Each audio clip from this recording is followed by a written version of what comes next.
हर साल 28 मई को वीर सावरकर की जयंती मनाई जाती है और इन्हें आप लोग अपनी स्क्रीन पर भी देख रहे होंगे। तो आज हम लोग वीर सावरकर के बारे में एक सामान्य जानकारी भी देख लेते हैं और इनके बारे में जान लेते हैं। बहुत सारे लोग इन्हें पसंद करते हैं, बहुत सारे लोग इन्हें नापसंद करते हैं और बहुत सारे लोग इनकी आलोचना भी करते रहते हैं। 1913 के पहले की जिंदगी की तारीफ करते हैं। फिर आप देखिए इन्होंने जो माफी नामा लिखे, माफी पत्र लिखे, अंग्रेजों के प्रति इनकी जो नरमी रही, उसके कारण कई लोग इनकी आलोचना करने लगते हैं। तो 28 मई को भारत ने स्वतंत्रता सेनानी विनायक दामोदर सावरकर, वीर सावरकर की जयंती मना। और वीर सावरकर एक भारतीय स्वतंत्रता सेनानी, राजनीतिक वकील और लेखक थे।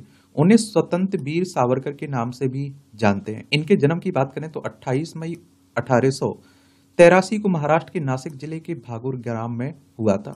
देखिए महाराष्ट्र को देख लीजिए, ये हमारी प्यारा भारत है, इसमें आप देखें ये महाराष्ट्र है। आपको मुंबई इसकी राजधानी देखने को मिलेगी। इसकी सीमा गुजरात, मध्य प्रदेश, छत्तीसगढ़, तेलंगाना, कर्नाटक, गोवा से लगती है।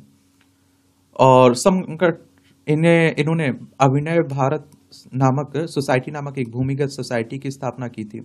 सावरकर यूनाइटेड किंगडम गए और इंडिया हाउस तथा फ्री इंडिया सोसाइटी जैसे संगठनों से जुड़े रहे। वे 1937 से 1943 तक हिंदू महासभा के अध्यक्ष भी रहे। सावरकर ने the history of the war of Indian independence नामक एक पुस्तक लिखी, जिसमें उन्होंने 1857 के सिपाही विद्रोह में इस्तेमाल किए गए छापामार युद्ध के तरीकों के बारे में लिखा। उन्होंने हिंदू कौन है पुस्तक भी लिखी थी। ये कई बार आपसे क्वेश्चंस पूछ लेता है इनके बारे में, तो याद रखिएगा। मुकदमे और सजा की बात करें तो 1909 में उन्हें मार्ले मिंटो सुधार भारतीय परिषद अधिनियम 1909 के खिलाफ सशक्त विद्रोह की साजिश रचने के आरोप में गिरफ्तार किया गया था। 1910 में क्रांतिकारी समूह इंडिया हाउस के साथ संबंधों के लिए उन्हें गिरफ्तार किया गया था। सावरकर पर एक आरोप नासिक के कलेक्टर जैक्सन की हत्या के लिए उकसाने का था और दूसरा भारतीय दंड संहिता की 121A के तहत राजा सम्राट के खिलाफ साजिश रचने का भी इन पर आरोप था। दोनों मुकदमों में सावरकर को दोषी ठहराया गया और 50 वर्ष के कारावास की सजा सुनाई गई, 25-25 साल, जिसे काला पानी भी कहा जाता है। उन्हें 1911 में अंडमान निकोबार द्वीप समूह में सेलुलर जेल ले जाया गया और आप देखिए 26 फरवरी 1966 को अपनी इच्छा से उपहास करने के कारण इनकी मृत्यु हो गई थी। और गांधी की हत्या में भी इनका नाम जुड़ा था। बाद में आप देखते हैं कि उन्हें निर्दोष साबित कर दिया गया था, बरी कर दिया गया था। Abhinav Bharat society, young India society, तो यह 1904 में विनायक दामोदर सावरकर, उनके भाई गणेश दामोदर सावरकर द्वारा स्थापित एक भूमिगत सोसाइटी थी। और प्रारंभ में नासिक में मित्र मेला के रूप में स्थापित समाज कई क्रांतिकारी और राजनीतिक कार्यकर्ताओं के साथ भारत तथा लंदन के विभिन्न हिस्सों में शाखाओं से जुड़ा। और इंडिया हाउस की बात करें तो इसकी स्थापना श्यामजी किशन वर्मा ने 1905 में लंदन में की थी। इसे लंदन में भारतीय छात्रों के बीच राष्ट्रवादी विचारों को बढ़ावा देने के लिए खोला गया था।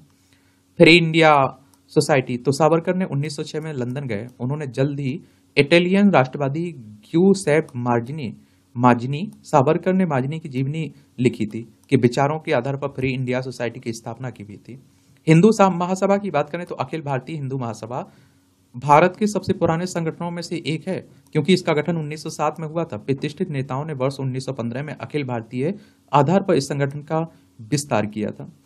और इस संगठन की स्थापना करने वाले और अखिल भारतीय आप देखेंगे कि भारतीय सत्रों की अध्यक्षता करने वाले प्रमुख व्यक्तियों में पंडित मदन मोहन मालवीय, लाला लाजपत राय, वीर विनायक दामोदर सावरकर आदि शामिल थे। तो इनके बारे में इतनी जानकारी जरूर आप लोग याद रखिएगा। अगर क्वेश्चंस पूछा जाएगा आपसे, किसी भी एग्जाम की तैयारी कर रहे हो, आप लोग सिविल सर्विस एग्जाम की तैयारी कर रहे हो, स्टेट पीसीएस एग्जाम की तैयारी कर रहे हो, वनडे एग्जाम की बात कर लीजिए, एसएससी, बैंक, रेलवे, शिक्षक भर्तियां, पुलिस कांस्टेबल, एसआई, दरोगा, इस तरह के क्वेश्चंस पूछ लेते हैं इस तरह के स्वतंत्रता सेनानियों से।